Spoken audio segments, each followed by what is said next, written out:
تو ایمان والو، اللہ نے تمہیں ایمان دیا ہے، اس ایمان کی حفاظت کیسے ہوگی؟ ایمان کی حفاظت، ایمان میں ترقی، ایمان میں پروگریس، ایمان کو اسٹرانگ کیسے بناؤ گے؟ ایک ہی طریقہ ہے، اللہ کی ناراضگی سے بچو، اللہ کی نافرمانی سے بچو، اللہ کو ناراض کرنے والے کاموں سے بچو، اتقوا اللہ۔ اور آگے پھر فرمایا کہ یہ اللہ کی ناراضگی سے بچنے کا طریقہ کیا ہے؟ وقولوا قولا سدیدا، جب بولو تو ہمیشہ قول سدید اختیار کرو، سدید بات کہو۔ اب یہ سدید بات کا ترجمہ کیا جائے درست بات کہو، اسٹریٹ ٹاک کرو، وقولوا قولا سدید، درست بات کہو، اسٹریٹ ٹاک کرو۔ مگر اس کی جب تفسیر میں جاتے ہیں تو اس ایک لفظ میں بہت کچھ ہے۔ حق بات بولو، باطل نہیں، ٹروتھ ہونا چاہیے، فضل، حق باطل نہیں، سچ بولو، جھوٹ نہیں،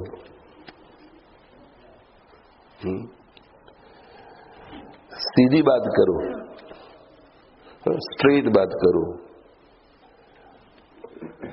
ایسی بات کرو جو بالکل کلیئر اور ٹرانسپیرنٹ ہو، باتوں کو ٹویسٹ مت کرو، میٹھی بات کرو، کڑوی نہیں، نرم بات کرو، سخت نہیں۔ یہ قول سدید میں سب کچھ آ گیا۔ تو بات حق ہو، باطل نہیں، بات سچی ہو، جھوٹی نہیں،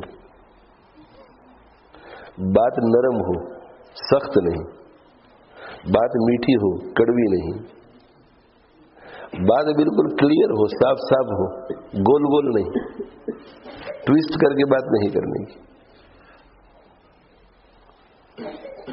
اگر کوئی شخص اس کی مشق کرے گا، اس کی محنت کرے گا، تو آج نہیں تو کل، کل نہیں تو پرسوں، پرسوں نہیں تو ترسوں، جب گول بنائے گا کہ مجھے اپنی زبان سے جو بھی بات نکلے اسے سدید بنانا ہے، یعنی وہ حق ہوگی، وہ سچ ہوگی، وہ میٹھی ہوگی، وہ نرم ہوگی، وہ کلیئر ہوگی، بالکل ٹرانسپیرنٹ ہوگی، ویگ ویگ نہیں ہوگی، گول گول نہیں ہوگی،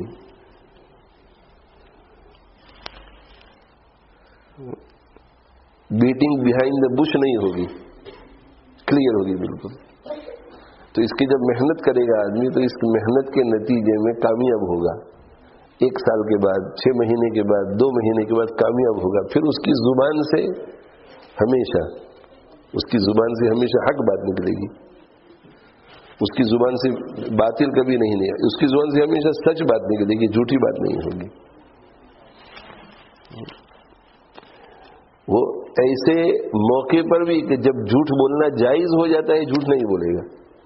تو جب یہ حالت میرے بھائیوں ہماری ہو جائے گی کہ زبان پر کنٹرول آ جائے گا، زبان پر، تو زبان پر اگر کنٹرول آ جائے تو پھر آپ کا تقویٰ جو ہے وہ سالم ہو جاتا ہے، پھر آپ کی زندگی سے اللہ کی نافرمانیاں نکلنی شروع ہو جائے گی۔ تو پہلے زبان کنٹرول میں آئے، زبان کنٹرول میں آئے تو پھر زندگی میں اللہ کی نافرمانیاں چلی جائے گی اور تقویٰ آ جائے گا، اور تقویٰ آ جائے گا تو ایمان سیکیور ہو جائے گا، ایمان محفوظ ہو جائے گا ہمیشہ کی۔ تو یہ طریقہ بتلایا آپ صلی اللہ علیہ وسلم نے۔ تو اس پر میرے بھائیوں ہمیں محنت کرنی ہے، اللہ مجھے بھی توفیق دے، آپ سب دوستوں کو بھی توفیق دے۔ آج سے ذرا اس پہ محنت کرو، اور اس کا طریقہ کیا ہے؟ بولنے سے پہلے سوچا کرو، think before you speak, think before you speak, look before you leap. think کرو اور پھر بولو۔ میں جو بات کہہ رہا ہوں باطل تو نہیں، میں جو بات کہہ رہا ہوں جھوٹ تو نہیں، میں جو بات کہنے جا رہا ہوں کڑوی تو نہیں، میں جو بات کہنے جا رہا ہوں سخت تو نہیں۔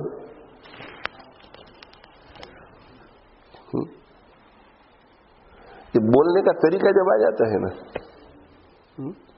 بولنے کا طریقہ، یہ خلفاء میں سے ایک خلیفہ نے خواب دیکھا، غالباً ہارون رشید نے خواب دیکھا، رات میں ایسا خواب دیکھا، اور خواب میں دیکھا کہ میری ساری داڑھیں جو ہے وہ گر گئی، اور پھر خواب دیکھا کہ باقی دانت جو ہے وہ بھی گرنے لگی، اور سب دانت بھی گر گئی، اور منہ بالکل خالی ہو گیا۔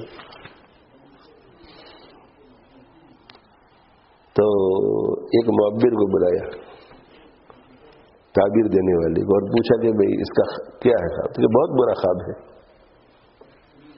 بہت برا خواب ہے۔ بھئی کیا ہے؟ تو کہ یہ ڈاڑے جو ہے ڈاڑے، اس سے آپ کے بڑے مراد ہیں، آپ کے والد، آپ کے دادا، آپ کے چچا، آپ کے ماموں، آپ کی پھوپھی، آنٹس، یہ بڑے مراد ہیں، اور یہ داڑ جو ہے اس سے آپ کے چھوٹے مراد ہیں، اولاد، بھانجے، بھتیجے، نیفیوز، نیسیز، چھوٹے مراد ہیں۔ تو یہ بہت برا خواب ہے، آپ کی زندگی میں بڑے بھی مر جائیں گے، چھوٹے بھی مر جائیں گے، بڑے چھوٹے سب مر جائیں گے۔ اب خلیفہ تھا، بہت غصہ ہے، کہا نکالو اس کو یہاں سے۔ کہ تعبیر تو یہی تھی، اب وہ بیچارہ کیا کرتا، کہا نکالو اس کو، دوسرے کو بلاؤ،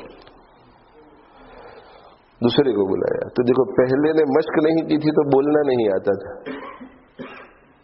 تو ذرا کڑوی بات کہہ گیا، تھوڑی سخت بات کہہ گیا، حالانکہ بات صحیح تھی مگر سخت کہہ گیا۔ دوسرے کو بولنے کا سلیقہ آتا تھا، تو اس نے خواب سن کر کہا کہ بہت مبارک خواب ہے، بہت مبارک خواب ہے۔ کہا مبارک خواب؟ تو کہا اس مبارک اس خواب میں یہ بتلایا جا رہا ہے کہ اللہ آپ کو اتنی لمبی عمر دے گا، اتنی لمبی عمر دے گا، اتنی لمبی عمر دے گا کہ سب بڑے بھی آپ کی زندگی میں مریں گے اور سب چھوٹے بھی آپ کی زندگی میں مریں گے۔ تو بات ایک ہی تھی لیکن زبان